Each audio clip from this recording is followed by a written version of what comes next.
Dear friends at Palfest, I was really looking forward to being with you in person and to having a conversation with Zaina. Yet, unfortunately, the crossing was closed as a result of the incident yesterday. It's a reminder of how fragile life is here in this region, the dark reality of war, of violence, and the need for lasting peace and stability. Every life lost is precious. And it's also a reminder of the unpredictability of things here. We're still under occupation, and the only way forward is to solve the reality with dignity and justice. In December of last year, I said that Gaza has become the moral compass of our world. This was 2 months after the war. Gaza has divided our world, and that's a good thing, because we need to know where people stand from the killing of the thousands of children, as we see on a daily basis in Gaza. And Gaza has divided our world not on the basis of religion, ethnicity, or politics. Rather, it has created a moral wedge. Today we remember that Gaza is not the only place tormented by wars and violence, and our world has certainly witnessed in the last century more violent wars, at least in terms of the numbers of people killed and displaced. This should not be okay. And this is not about comparing suffering. Every life is precious. Yet when it comes to Gaza, here is the point. This is not as if we will discover the facts after the genocide.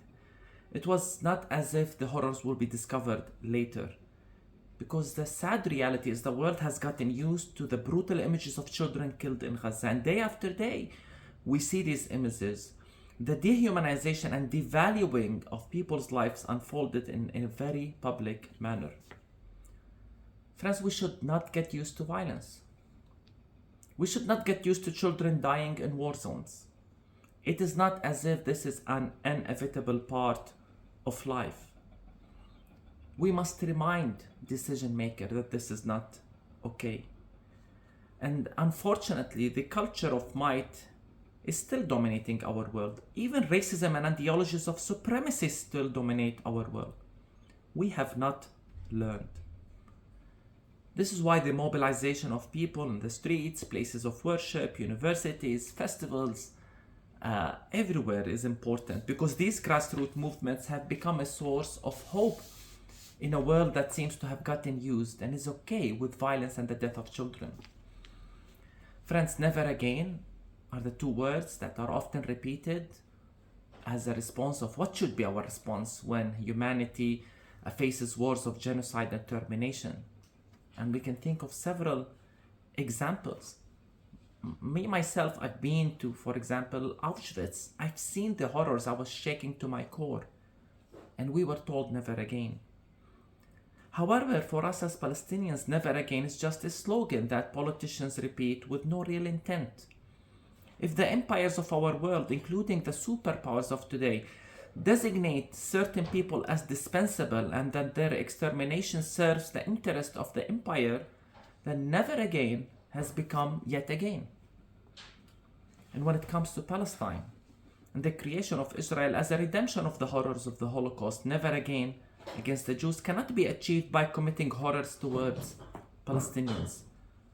You cannot redeem one evil by committing another.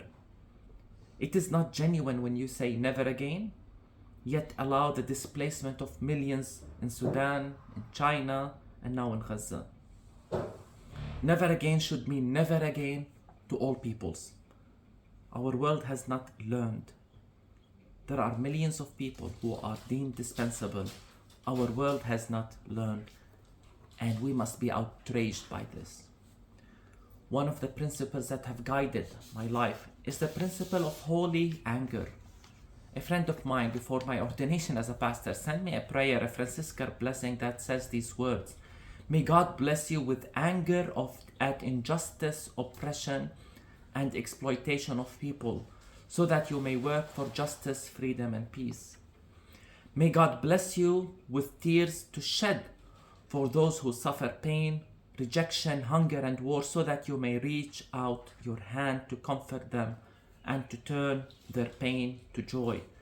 And may God bless you with enough foolishness to believe that you can make a difference in the world, so that you can do what others claim cannot be done, to bring justice and kindness to all the children and the poor.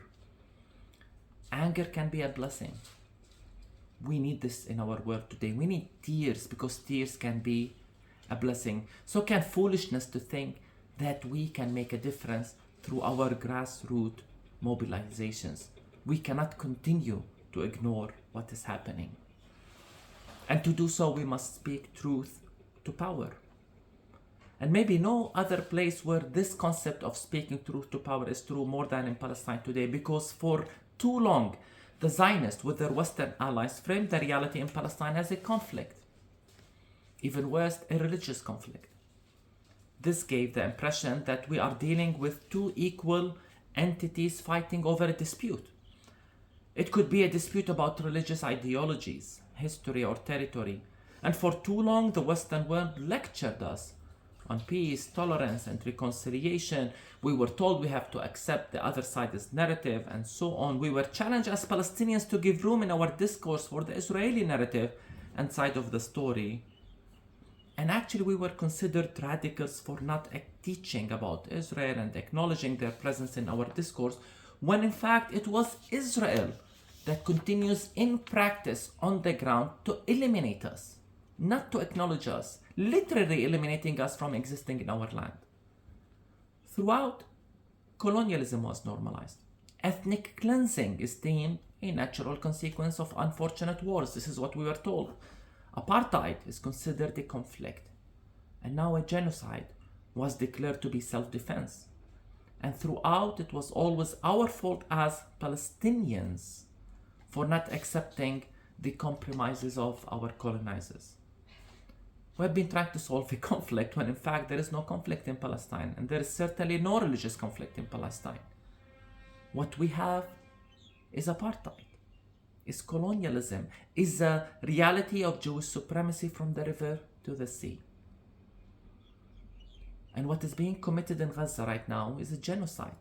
We need to call things by their name if we want to change things. And we cannot move forward if we fail or choose to acknowledge this. In fact, by denying these facts, one is clearly choosing the path and ways of the empire, that of supremacy, domination, and elimination. So can we hope? Can we hope to share the land one day with our neighbors, to live in peace? Can we hope to have all violence end?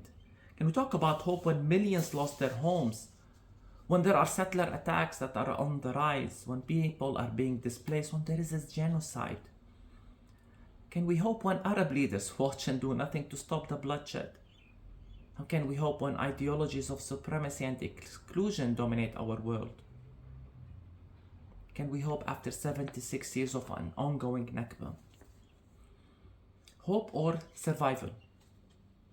Sumud. Sumud is an Arab word for steadfastness. It is commonly used to refer to Palestinian steadfastness in the face of the assault of Zionism. Sumud has to do with the Palestinian resilience. It is about not forgetting the past.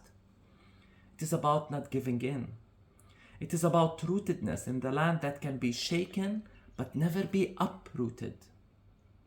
Sumud is the refugee holding to the right of return. But it is beyond that. It is about keeping a memory.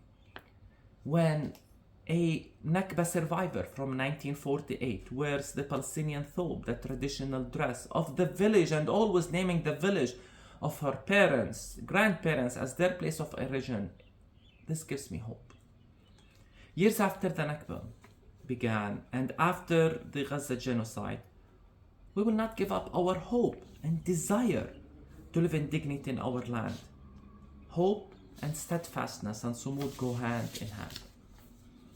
I speak to you as a proud Palestinian and honored to be part of the Palestinian people today. And I'm proud of our sumud. I'm proud of our solidarity with one another. Proud of our unity.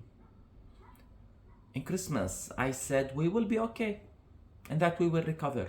I said it because I know my people. I know who we are. Palestine is our homeland. We are deeply, deeply rooted here.